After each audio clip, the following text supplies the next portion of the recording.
ஸ்ரீ போகர் வாழ்வியல் சித்தாந்த மையத்தில் இருக்கும் அனைவருக்கும் வணக்கம். எல்லாரும் எப்படி இருக்கீங்க? சூப்பராக இருக்கீங்க. இன்றைக்கி நம்ம பார்க்கக்கூடிய ஒரு அற்புதமான டாபிக் என்னன்னு பார்த்தீங்கன்னாக்க, சக்கரங்களில் ஒரு அற்புதமான சக்கரம் விஷுக்தி. தொண்டைக்குழியில் உள்ளது, நடுவில் உள்ளது. இதுதான் விஷுக்தி சக்கரம். விஷுக்தி சக்கரம் ஒரு அற்புதமான சக்கரம். விஷுக்தி அப்படின்னாலே அசுத்தத்தை சுத்தப்படுத்தும் ஒரு அற்புதமான ஸ்தலம்னு சொல்லுவாங்க. நமக்குள்ளே இருக்க அசுத்தத்தை, நமக்குள்ளே இருக்க தேவையில்லாத குணங்களை சுத்தப்படுத்தும், நமக்குள்ள எதிர்மறையான எண்ணங்களை சுத்தப்படுத்தும் ஒரு அற்புதமான ஸ்தலம் தான் விஷுக்தி சக்கரம். இந்த சக்கரத்துக்கு வந்து பார்த்திங்கனாக்கா ஸ்தலம்னு பார்த்திங்கனாக்கா ஆகாய ஸ்தலம். ஆகாய ஸ்தலம்னா உங்களுக்கு தெரியும், இறைவனோட அற்புதமான ஈர்ப்பு ஸ்தலம் தான் ஆகாய ஸ்தலம். பஞ்சபூதத்தில் தலைமையான ஸ்தலம் அப்படின்னு சொல்லலாம். ஸோ அற்புதமான ஸ்தலங்க ஆகாய ஸ்தலம். இந்த விஷுக்தி சக்கரம் பார்த்திங்கனாக்கா ரொம்ப ரொம்ப அற்புதமான ஒரு ஸ்தலம். மேல்நிலை சக்கரங்கள் அப்படின்னு சொல்லலாம். இந்த சக்கரங்களில் இது வந்து ஒரு அற்புதமான சக்கரம். இது ஆற்றல் மிகுந்தது, ரொம்ப ரொம்ப ஆற்றல்ங்க, ரொம்ப எனர்ஜியான சக்கரம். எப்பயுமே அந்த போல்ட்னஸ்ட்டு, அந்த பேச்சில் ஒரு தன்னம்பிக்கை, அப்படியே ஒரு துணிச்சல், அப்படியே போல்ட்னஸ். ஒரு ஸ்டேஜ் ஃபியர் இருக்குன்னா இந்த சக்கரம் நல்லா வலுவடைஞ்சுன்னு வச்சுக்கோங்களேன். அந்த ஸ்டேஜ் ஃபியரே போடுங்க. எப்படிப்பட்ட 500 பேர் 1000 பேர்னாலும் அடுத்து சொல்லிட்டு போயிடுவோம். அப்படி ஒரு பேச்சு திறமை, அந்த பேச்சாற்றல், அந்த நாவல் உண்மை, அந்த ஸ்ட்ராங்கு, நான் வந்து பேசுறது சத்திய வாக்கு அப்படின்னு சொல்லக்கூடிய ஒரு சக்கரம் எதுன்னு கேட்டிங்கன்னாக்கா விஷுக்தி சக்கரம். இது வந்து பஞ்சபூதத்தில் ஆகாய சக்கரம். எப்பயுமே எனர்ஜியாக இருந்து கொண்டே இருக்கக்கூடிய ஒரு அற்புதமான சக்கரம். இதை வந்து பார்த்திங்கனாக்கா ஆட்கொள்ளும் கிரகம் எது அப்படின்னு கேட்டிங்கனாக்கா சனி பகவான். உங்களுக்கு தெரியும் சாட்டன். அதனுடைய கலர் என்னன்னு கேட்டிங்கனாக்கா ப்ளூ கலருங்க. தெரியும் உங்களுக்கு, ரேஸ் சக்கரத்தோட கலர் ப்ளூ. அப்போ சனியனோட கலரும் ப்ளூ. இப்போ சனியனோட கேரக்டர் என்ன அப்படின்னு கேட்டிங்கன்னாக்க ஜட்ஜ்மெண்ட்டு. நல்லாவே தெரியும் உங்கள் நிறைய பேருக்கு. சனினாவே நிறைய பேர் பயந்துக்குவாங்க, ஐயோ சனி கிரகம் நடக்குதா அப்படின்னு. அவங்க எந்த சனி கிரகம் நன்மை தரும் நவக்கோள்கள். நான் அகத்தை காணுகின்றேன், அவரவர் சொல் செயல் விளைவுக்கேற்ப கோள்களின் சாரம் இயங்குகிறது அப்படின்னு என்னங்க? அப்போ கோள்கள் எல்லாமே, சூரியனாக இருக்கட்டும், மற்ற எல்லா கோள்களாகட்டும், சந்திரன் எல்லாமே ஒரே ரேஸ் தான். போய்ட்டு நீ நல்லவன் நீ கெட்டவன் எதுவுமே கிடையாதுங்க. நம்ம என்ன செய்கிறோம், நம்ம கர்மா என்ன செய்யுது.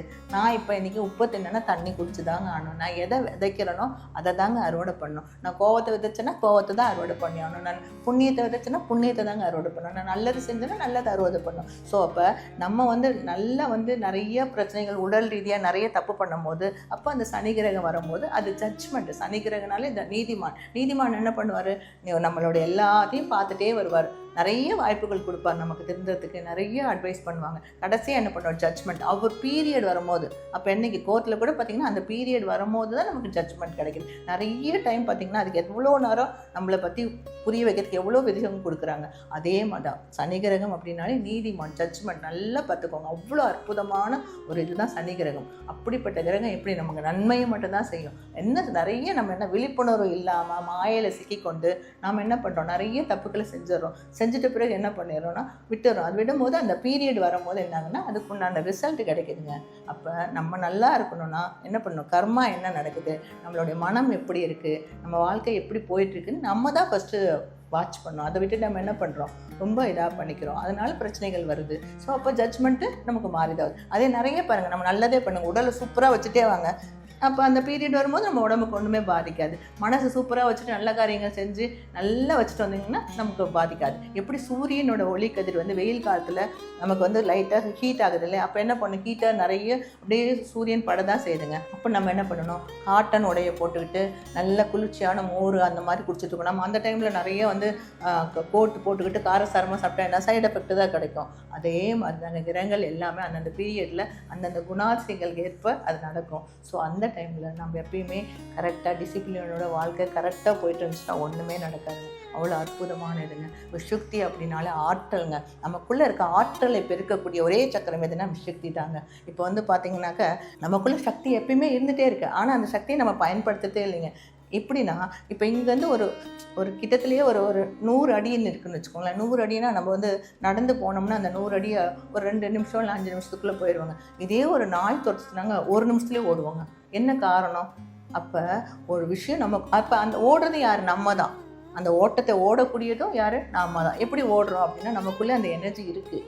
அது வந்து நமக்கு ஆபத்து நேரத்தில் அது என்ன, அது நமக்குள்ளார அது வந்து அந்த ஹார்மோன்ஸ் டக்குன்னு சுரக்க ஆரம்பிச்சிருதுங்க.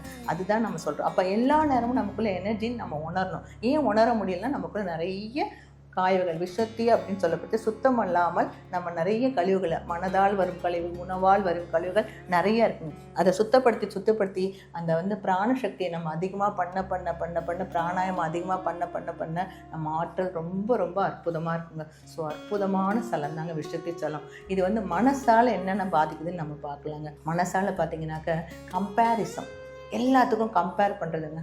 எதுக்கு எடுத்தாலும் கம்பேரிசன். பிள்ளைங்க பார்த்திங்கன்னா அந்த பையனுக்கு நிறைய பார்த்திங்கன்னா ட்ராயிங் வரைவான், நிறைய கலைகள் இருக்கும். ஆனால் நம்ம என்ன பண்ணுறோம், அவன் பையனை பார் ஃபஸ்ட் ரேங்க் வாங்குறான் அப்படின்னு கம்பேர் பண்ணுறது. ஃபஸ்ட் ரேங்க் பையனை வாங்குற பேரண்ட்ஸ் என்ன பண்ணுறோம், அவன் ட்ராயிங்கில் போர்ட்ஸ்லாம் எவ்வளோ போர்ட்ஸ் இப்படி கம்பேர் பண்ணும்போது அந்த பிள்ளைங்களுக்கு என்ன ஆகுதுங்க, அந்த எனர்ஜி கம்மியாகுது. நம்ம ஒவ்வொன்றுக்கும் கம்பேர் பண்ணி நீ சூப்பராக இருக்க, நீ சூப்பராக இருக்கும்போது அந்த விசித்தி சக்கரம் நிறைய அவனுக்குள்ளே இருக்க ஆற்றல் அற்புதமாக வளரும். அதே மாதிரி வீட்டில் எல்லாத்துக்கும் கம்பேர். இப்போ நீங்கள் ஆசாசியாக ஒரு கார் வாங்கியிருப்பீங்க, கார் வாங்கி லோன் போட்டு எவ்வளோ இது பண்ணி ஆசையாக வாங்கியிருப்பீங்க. அந்த காரை வாங்கிட்டு இதே பக்கத்து வீட்டுக்காரங்க இதோட பெரிய கார் வாங்கினா நம்ம கம்பேர் பண்ணி நம்ம கார் நமக்கு பிடிக்காமல் போயிடும். அழகாக நிறைய பிடிச்சா எவ்வளோ அழகாக ஒரு ட்ரெஸ் வாங்கியிருப்பீங்க, அதுவும் அதே மாதிரி தான். மற்றதை பார்க்கும்போது கம்மியாயிரும். ஸோ எல்லாத்துக்கும் ஒரு மாமியார் மருமகளோட அடுத்த மருமகளோட கம்பேரிசன், இந்த மாமியார் அடுத்த மாமியாரோட கம்பேரிசன், இப்படி எல்லாத்துலேயும் நம்ம ஒரு வீடு கூட ஆசை கட்டியிருப்போம். அடுத்த வீடை பற்றி பார்க்கும்போது நம்ம வீடு நமக்கு பிடிக்காமல் போயிடும். இதெல்லாம் என்னது கம்பேர் பண்ணுறாங்க. நமக்கு கிடைச்சிருக்குது உலகத்திலே சிறந்தவங்க யாருங்க, நம்ம தான். நமக்கு அற்புதமான உடலை கொடுத்து, நல்ல ஆரோக்கியமான உடம்பை கொடுத்து, நமக்கு நல்ல வழிகாட்டியான குருமார்களை கொடுத்து, எல்லா சயின்ஸையும் பகவான் எழுதி கொடுத்து போயிட்டாரு. நம்மளை நேசித்து நமக்குள்ளே என்ன இருக்குன்னு பார்த்து யாரோடையும் கம்பேர் பண்ணக்கூடாதுங்க. எந்த விஷயத்துலையும் கம்பேர் பண்ணக்கூடாது.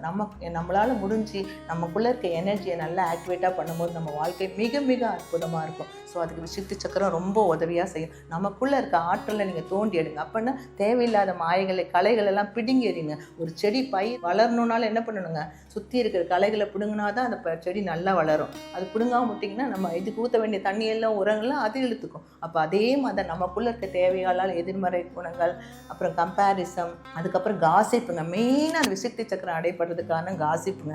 எதுக்கு எடுத்தாலும் ஒரு விஷயம் நமக்கு தெரியுதோ தெரியலையோ அதை உட்காந்து அடுத்தவங்களை பற்றி அந்த புறம் பேசும்போது அந்த சக்கரம் அடைப்படுது. அதனால் காசிப் பேசுகிறவங்களோடையும் நீங்கள் வச்சுக்காதீங்க. அதை பேசுகிறத ஊனும் கேட்டுக்காதீங்க, விட்டுருங்க. அதை அப்படியே என்ன பண்ணிவிடுங்க, ஏதாவது பேசி அதை அவாய்ட் பண்ணிவிடுங்க. ஸோ அந்த காசிப்பும் ரொம்ப ரொம்ப இதாகுதுங்க. இந்த கம்பேரிசம், அதுக்கப்புறம் பார்த்திங்கன்னா இன்ஃபீரியாரிட்டி காம்ப்ளெக்ஸுங்க.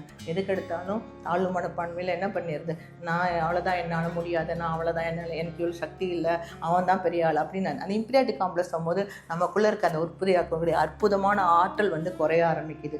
ஸோ அதையும் நம்ம அவாய்ட் பண்ணுங்க. நம்ம உலகத்தில் சக்தியானுங்க, நம்மளால் முடியாது என்ன முடியாது, எல்லாமே முயற்சி பண்ணால் முடியுங்க. நம்ம எல்லா விஷயத்தையும் என்ன பண்ணுறதுன்னா கற்றுக்கிறதுக்கு ஆர்வம் இல்லை. நமக்கு எது தேவையோ அதில் மட்டுமே கற்றுக்குறோம். எல்லாத்துலையும் நம்ம தேவைன்னு நினச்சோம்னா நீருன்னா கன்ஃபார்மாக கற்றுக்குவோங்க.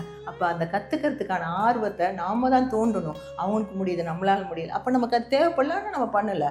நம்ம இதில் நாம் சிறந்தவர், நம்ம தன்னம்பிக்கை வைத்து நமக்குள்ள ஆற்றல் இருக்குது, என்னால் எல்லாமே முடியும் அப்படின்ற ஒரு அற்புதமான சக்தி ஓட்டத்தோடு பண்ணும்போது நம்ம உடம்பும் மனசும் ரொம்ப அற்புதமாக இருக்கும். என்னால் முடியும். நம்ம குழந்தைங்களை பார்த்திங்கன்னா அழகாக உன்னால் நடக்க முடியும் அப்படின்னு சொல்லி கிளாப் பண்ணி பாருங்கள். அது அப்படியே முயற்சி பண்ணி நீ ஒன்றுமே முடியாதுன்னா அப்படியே தோண்டு உட்காந்துரும் பாருங்கள். அதுதான் காரணம். அதனால் முடியும் என்னால் முடியும்னு உங்களை எனர்ஜியை கொடுத்துக்கிட்டு அதுக்குண்டான ஆரோக்கியமான உணர்வுகள், நல்ல ஆக்சிஜன் நிறைய உணவுகள், நல்ல உடற்பயிற்சி, நிறைய பிராணாயாமம், இதெல்லாம் ரெகுலராக பண்ணிக்கிட்டு மனசை பாசிட்டிவாக வச்சுக்கிட்டு பாசிட்டிவான எல்லா விஷயத்துலையும் பாசிட்டிவாக இருந்துக்கிட்டு நீங்கள் ரெகுலராக ப்ராக்டிஸ் பண்ணி பாருங்கள். உங்களுக்குள்ளே இருக்க அந்த அப்நார்மல் எனர்ஜி உங்களை எந்த விதத்துக்கு கொண்டு போங்க. நிறைய நம்ம ஆட்களெல்லாம் பார்த்திங்கன்னா அந்த காலத்துலாம் நம்ம மனிதனுடைய ஆட்களெல்லாம் சித்தர்கள் 300 வருடம் எழுதியிருக்காங்க சராசரி மனிதர்கள். அப்போ எப்படி இருந்தாங்க, நல்ல உணர்முறை, உடற்பயிற்சி, ஆரோக்கியம் எல்லாம் பண்ணிக்கிட்டு நல்ல இயற்கையான அப்படியே இந்த காற்றோட்டோட நல்ல 90-95 வயசானாலும் உழைப்பை போட்டு அற்புதமாக வாழலாம்.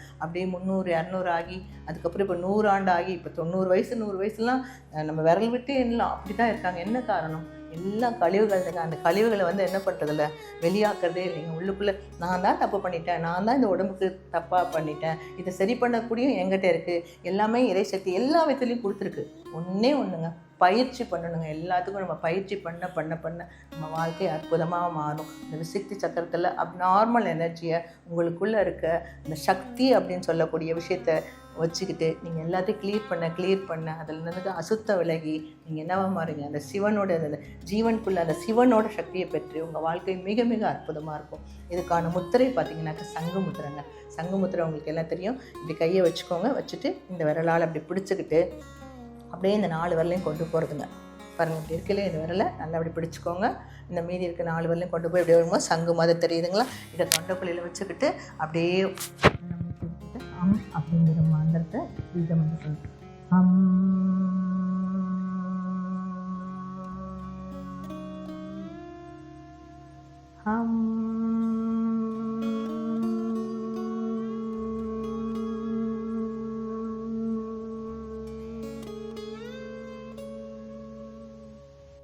அப்படியே சொல்லும் போது அப்படியே சனி கிரகத்துலேருந்து உங்களுக்கு அப்படியே ப்ளூ கலரான ரேஸ் அப்படியே உடல் முழுவதும் பரவதாகவும் நீங்கள் இருக்கிற இடம்லாம் பரவதாகவும் அப்படியே ஆற்றல் கிடச்சி உங்கள் உடம்பு மனசும் ரொம்ப அற்புதமாக மாறுறதாக பாவனை பண்ணிக்கோங்க.